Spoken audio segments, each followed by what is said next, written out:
जय श्री राम भक्तों, स्वागत है आप सबका एक बार फिर से हमारे अपने YouTube channel mysterious Guru things some of miracle में। तो कैसे हैं आप सब? आशा करते हैं बहुत ही ज़्यादा मंगलमय होंगे।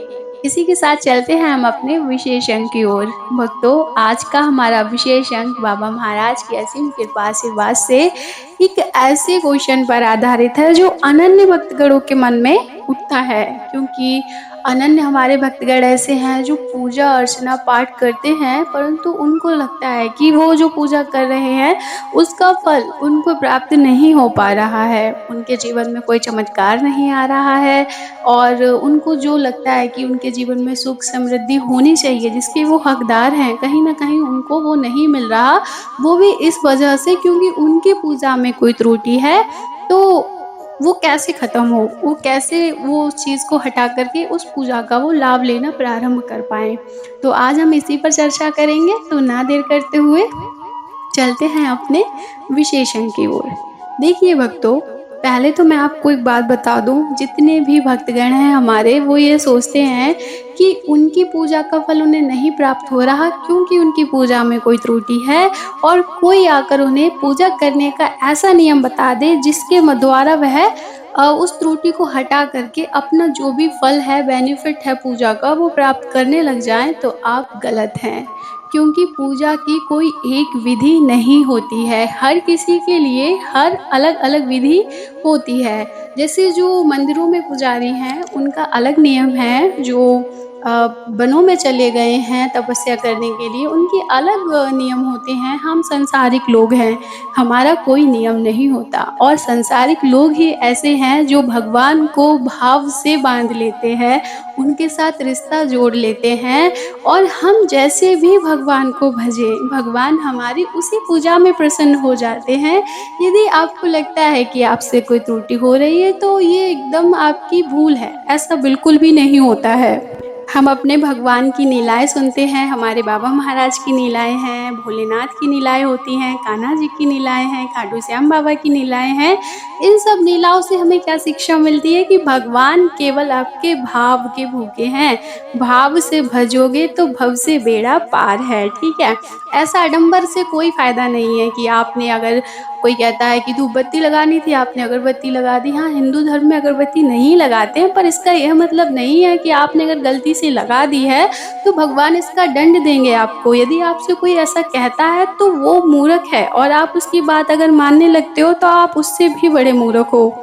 आपको अगर अपनी पूजा का फल सच में प्राप्त करना है तो आपको अपने भगवान से एक रिश्ता जोड़ना होगा, भाव से रिश्ता जोड़ना होगा और आपका भाव इतना प्रबल होना चाहिए कि आप जब जिस टाइम भी पूजा करने बैठते हो भगवान को आप सच्चे मन से पुकारो, भगवान आए। देखा ना, हमने कई स्टोरी सुनी है, कई लीलाएं हैं भगवान जी की। इसी में एक भोले बाबा की है लीला जो मैं आपको यहाँ पर साझा करना चाहूँगी, जिससे आपका जो भ्रम है वो थोड़ा दूर हो जाए। एक बालक था और वो भोलेनाथ का बहुत बड़ा भक्त था। छोटा बालक था, ज़्यादा बड़ा बालक नहीं था और वह बहुत गरीब था। और उसको पता था कि आज शिवरात्रि है, सभी लोग अपने अपने घरों में बड़ी तैयारियां कर रहे थे जिन जिन के पास पैसा था या ठीक थे। पर वो बालक बेचारा अनाथ था और वो गरीब था, उसके पास कुछ भी नहीं था। तो वो नदी के किनारे चला जाता है और नदी के पास बैठकर भोलेनाथ महाराज के रूप में एक पत्थर को लाता है साइड से उठाकर और उसको एक रेता होता है उससे एक थोड़ा सा ऊंचा सा बना देता है, टेबल जैसा। वहाँ पर बाबा को बिठाता है और उसके बाद रेता नदी से लेकर के आता है, रेत निकाल करके, और उसके लड्डू बनाता है 5 और बेल पत्र ला करके बाबा महाराज को भोग लगा देता है और कहता है, हे भोलेनाथ, इसे स्वीकार करो, मैंने बड़े प्रेम भाव से आपके लिए बनाया है। और वह ऐसा कहकर आंखें बंद करता है और जब वह आंखें खोलता है तो देखता है जो वो रेत के लड्डू थे वो खोए के लड्डू बन जाते हैं और बहुत ही स्वादिष्ट लड्डू होते हैं। और वो यह देखकर समझ जाता है कि उसका भोग बाबा महाराज ने स्वीकार कर लिया है। तो अगर हम पंडित जी से पूछें कि हम रेते के लड्डू का भोग लगा दें बाबा महाराज को, तो क्या वो हमें अलाउ करेंगे? नहीं करेंगे। लेकिन अगर हम अपने भाव से भगवान को जो भी अर्पित करेंगे, भगवान उसे स्वीकार करेंगे। हम क्या ही कर सकते हैं भगवान के लिए? सब कुछ तो भगवान हमारे लिए करते हैं। अगर हम कुछ करना ही चाहते हैं भगवान के लिए, तो हमें करना चाहिए कि हे भगवान, मेरे 3 अपराधों को क्षमा करो।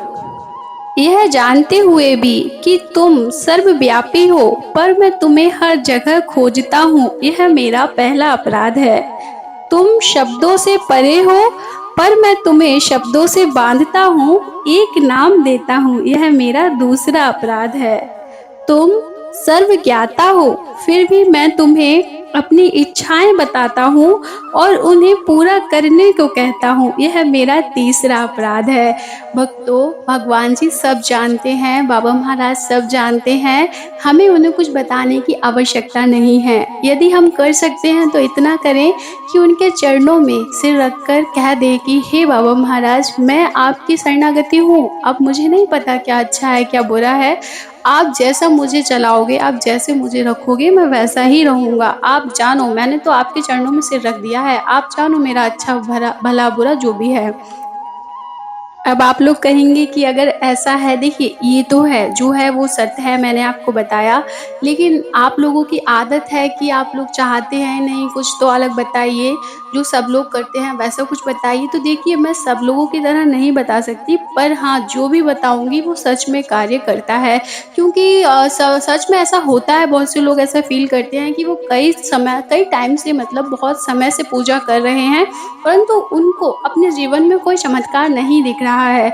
तो यह सब क्यों होता है? यह सब हमारे कर्मा की वजह से होता है, और कर्मा, हम सोचते हैं कि इस जन्म में तो हमने कुछ भी गलत नहीं किया, फिर हमारे साथ ऐसा क्यों हो रहा है? लेकिन जो कर्मा होता है वो हमारी पिछली लाइफ से आता है, और इस लाइफ में हमें उसको भरना पड़ता है। और इस लाइफ में भी अगर हमने गलती से कुछ कर दिया, तो पुराना कर्मा, इस लाइफ का कर्मा हमें फिर अगली लाइफ में जाकर भुगतना पड़ेगा। तो अगर कुछ भक्तों के साथ ऐसी समस्या चल रही हैं, तो उनके लिए मैं बाबा महाराज के आशीर्वाद से 3 उपाय बताने जा रही हूँ, जो कि बहुत ही कारगर हैं। अगर आप इनको कर लेंगे, तो सच में आपके जीवन में चमत्कार हो जाएगा। देखिए, पहला उपाय तो यही है कि आपको भगवान से भव से नाता जोड़ना है, भाव से जोड़ना है, ठीक है? भाव से आप उनको मानेंगे। अगर आप उनके साथ कोई रिश्ता जोड़ते हैं, मित्र का रिश्ता है, बेटे का रिश्ता है, बाबा का रिश्ता है, माँ का रिश्ता है, तो आप उनको उसी रूप में देखिए। आप उनके मंदिर में जब भी जाइए, तो उनको उसी रूप में देखिए। जैसे हनुमान जी हैं, मैं उनको मामा जी के रूप में देखती हूँ, क्योंकि मेरी माँ उनको भाई मानती हैं, तो मैं उनको मामा मानती हूँ। तो जब भी मैं उनके मंदिर में जाती हूँ, तो मैं उन्हें मामा कहकर ही संबोधित करती हूँ, और बड़ा अच्छा लगता है। ऐसा लगता है हाँ, हम आपस में कुछ, मतलब हमारी वार्तालाप होती है। मतलब वही वाली हिसाब है ना कि बोलती नहीं है आवाज़ नहीं करती तेरी मूरत, पर सारे मेरे जवाब देती है। तो ऐसा होता है। तो पहला तो आपको यही करना है कि अपने भगवान से रिश्ता बनाइए, उनसे जुड़ने की कोशिश कीजिए, आडंबरों से दूर हटिए, ठीक है? जितना आप भाव से पूजेंगे भगवान को, जितना आप उनसे रिश्ता जोड़ने की कोशिश करेंगे, जितना आप उनको देखिए, उनको देखकर अगर आप मुस्कुराते हैं ना, तो वो भी मुस्कुराएँगे। आप इस चीज़ को फ़ील करते होंगे। अगर आज तक नहीं किया है तो कोशिश करना। आप उनको अगर 1 मिनट तक देखकर मुस्कुराते रहेंगे ना, उनको भी हँसी आ जाएगी। बस देखने के लिए नज़र चाहिए, भगवान की हँसी देखने के लिए नज़र चाहिए। देखिए, सबसे पहला तो यही है कि हमें भगवान के साथ एक भाव का रिश्ता जोड़ना होगा। बाबा का रिश्ता है, मित्र का रिश्ता है, भाई का रिश्ता है, मामा का रिश्ता है, माँ का रिश्ता है, ठीक है? आप इन रिश्तों के साथ भगवान जी से जुड़ सकते हैं। जैसे कि मैं हनुमान जी को मामा मानती हूँ, क्योंकि मेरी माँ उन्हें भाई मानती हैं, तो मैं उनको मामा मानती हूँ। जब भी मैं उनके मंदिर में जाती हूँ, तो उनको मामा कहकर ही संबोधित करती हूँ। और आप एक चीज़ ये देखना कि आप जब भी भगवान जी के मंदिर में जाएँगे, आप मंत्र वग़ैरह जाप करना बहुत अच्छी बात है। राम नाम का जाप तो करना ही करना है, लेकिन यह सब करने के बाद जब आपको टाइम मिलता है, तो आप थोड़ी देर बैठिए और मंद-मंद मुस्कुराते हुए, मतलब हल्की मुस्कुराहट के साथ भगवान के फेस को देखिए, जो विग्रह में फेस है महाराज जी का, हनुमान जी का, जो भी जिस भी मंदिर में आप जा रहे हैं उनका, तो आपकी मुस्कुराहट की तरह हल्की-सी मुस्कुराहट आपको उस प्रतिमा में भी नज़र आएगी, उस विग्रह में भी नज़र आएगी, जो केवल क्षण भर के लिए होगी, जिसको देखते ही आपका दिल एकदम खिल उठेगा और आपको अत्यंत खुशी अनुभव होगी। जिस दिन आपके साथ ऐसा होने लग जाएगा ना, तो समस्याएँ आपके जीवन से खुद ब खुद चली जाएँगी। दूसरा उपाय है भक्तों कि हमको कभी भी भूल से संध्या पूजा नहीं छोड़नी चाहिए। आप सोच भी नहीं सकते कि कितना लाभ है संध्या पूजा का। संध्या पूजन बहुत ही ज़्यादा महत्वपूर्ण है मानव जीवन में। संध्या पूजा करने से घर में धन की कभी भी कमी नहीं होती, धन का कभी भी अभाव नहीं होता है। नियमित रूप से संध्या पूजन करने वाले व्यक्ति की कभी भी अकाल मृत्यु नहीं होती है। शनि देवता, हनुमान जी की पूजा संध्या काल के समय ही ज़्यादा प्रभावशाली होती है। कर्ज रोग और शत्रु मुक्ति के लिए संध्या पूजा ज़्यादा कारगर होती है। संध्या उपासना से अज्ञानवश किए हुए पाप समाप्त हो जाते हैं। त्रिकाल संध्या त्रिदेव एवं त्रिमूर्तियों की कृपा प्राप्त करवाने के लिए बहुत ही ज़्यादा महत्वपूर्ण है। त्रिदेव तो हम जानते ही हैं, हमारे भोले बाबा, हमारे ब्रह्मा जी और श्री विष्णु भगवान, और त्रिमूर्तियाँ हैं महालक्ष्मी, महाकाली और महासरस्वती। और जिन भक्तों को इनकी कृपा प्राप्त हो जाए उनका तो क्या ही कहना है सच में। उनको संसार में कभी भी किसी भी क्षेत्र में हार का सामना नहीं करना पड़ता है। अब चलते हैं अपने तीसरे उपाय की ओर।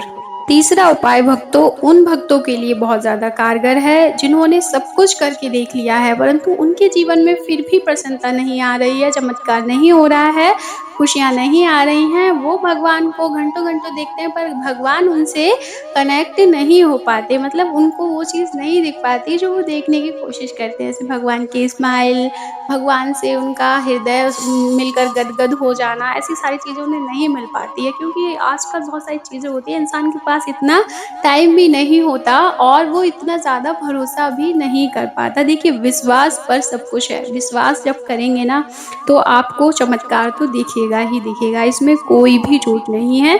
लेकिन फिर भी हम ऐसे भक्तगणों के लिए यह तीसरा उपाय बताने जा रहे हैं जिन्होंने अपने जीवन में सब कुछ करके देखा है, परंतु उनको कुछ भी लाभ नहीं मिल पाया। तो आपके लिए यह बहुत ही ज़्यादा महत्वपूर्ण होने वाला है। आपको करना यह है कि प्रातः काल उठना है, 3:30 बजे से 4 बजे के मध्य आप यह कार्य कर सकते हैं। 3:30 बजे उठकर आप अगर नहा सकते हैं तो नहा लीजिए, अगर कोई बीमारी है, कोई समस्या है तो कोई बात नहीं, आप हाथ मुँह धो कर के बैठ जाइए, चेयर पर बैठ जाइए या ज़मीन पर आसन दे लगाकर बैठेंगे तो ज़्यादा बेनिफिट होगा। लेकिन कुछ लोग होते हैं वो नहीं बैठ पाते, तो वो चेयर पर ही बैठ सकते हैं। और इसके बाद आपको श्री नारायण नारायण नारायण, श्री नारायण नारायण नारायण का जाप करना है। 3:30 बजे जब आप यह जाप करेंगे तब इससे होगा क्या, अब यह सुन लीजिए। 3:30 बजे देव ऋषि श्री नारद जी नारायण नारायण करते हुए ब्रह्मांड का चक्कर करते हैं, घूमते हैं, ब्रह्मांड में भ्रमण करते हैं।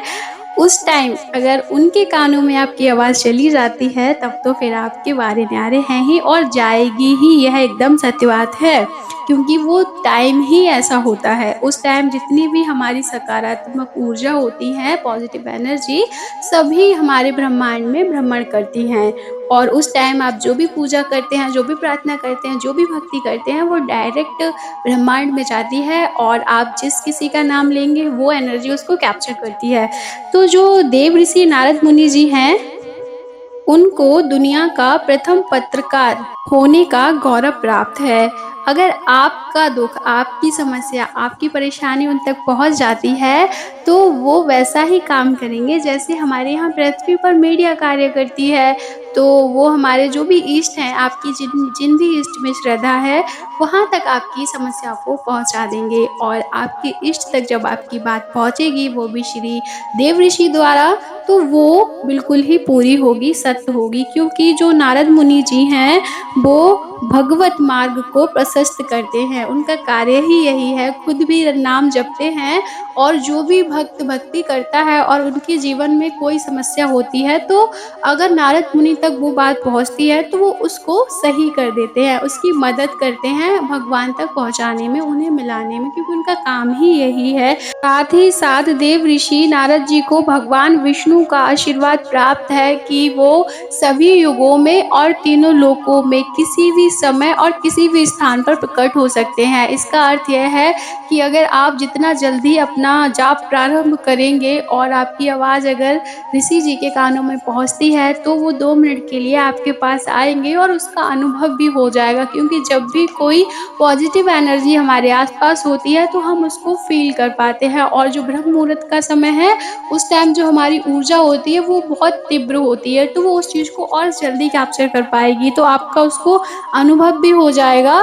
तो कोशिश कीजिए आप ब्रह्म मुहूर्त में जितना जल्दी करें यह उपाय, उतना ही ज़्यादा यह लाभकारी होगा। अगर आप थोड़ा लेट करेंगे, तो इसके थोड़े जो चांसेस हैं बेनिफिट के, वो थोड़े कम होते चले जाएँगे, तो ये आप पर डिपेंड करता है। इसी के साथ महाराज जी से हाथ जोड़कर प्रार्थना है कि आप सभी के जीवन में खुशियाँ आएँ और निरंतर बनी रहें, आप सभी के जीवन में चमत्कार हो।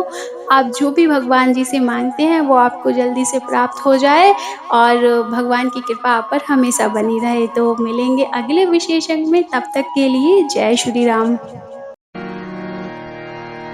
हरे राम राम राम सीता राम।